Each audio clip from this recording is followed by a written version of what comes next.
That's right, we're here in Winner, South Dakota, pheasant capital of the world. Woo-woo! I'm not gonna lie, I don't know a whole lot about the history of the town, but I do know that we used to have a railroad that ran through here. Like, is the railroad still there? Parts of it. It's like out back there, like behind like McDonald's and such. Anything special about the railroad? I Or think just it's a railroad? That's it's a railroad. Do you know how it became the name Winner?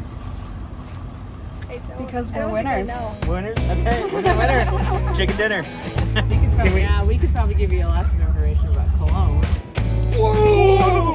We made it, baby! We're in Colome, South Dakota, the birthplace of my dad. That's where my grandparents were from, the roadies. I don't know if you know the roadies. Yes. Related. Yeah. Are ya? Yeah. Okay. Here we are in Tripp County, taking a trip down memory lane. We could tell you the whole story about how Chris Colome courted his wife, and that involves a barn and a dance hall and a gunfight. But that's Colome, South Dakota. It was originally called Winona. Do you know why it changed? Yes, and when the railroad came through, The same railroad that's through yes, Winner? Okay. Yes. So when the railroad came through, and they were expanding out to the Rosebud Territory, there was a problem with Winona and another post office in the state. So they had to change the name from Winona to Colome. And the reason it's Colome is the gentleman that owned the land that the town site is on now. His name was Christopher Colome. He was a Native American. Had kind of a tiff with a bunch of cowboys. Uh-huh. And he was courting this gal, and they were all going to be at this barn dance. And they were all there, and the women and the children went upstairs in the barn. And a story would be told that the wife was a relatively large lady. Okay. And the husband was a relatively short, brown kind of guy. Uh-huh. And they could tell tensions were happening, it was going to get bad.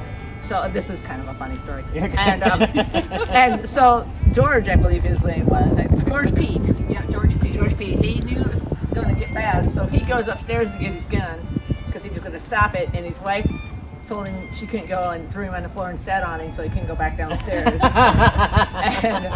and then they have this fight, and Chris Colome grabs his wife, or his soon-to-be wife, and puts her behind him and knifes and shoots and whatever, gets out of the barn and gets on the horse and rides back to his homestead in the Colome area in the Rosebud Territory, and end of story. And she becomes his wife. They build a large house in Colome. So he donated the land that the Colome town sits on now. Christopher Colome's name was spelled differently. It was a C-O-L-O-M-E. When they named the town Colome, they dropped the B because the B made it sound French Indian. For the railroad to come through to the Rosebud Territory, he was very prominent about getting that railroad through this area. So that's a little history of Colome and how it came to be. Can we reenact it? No! All right, Winner, South Dakota, we had a great trip. We just want to say, thanks.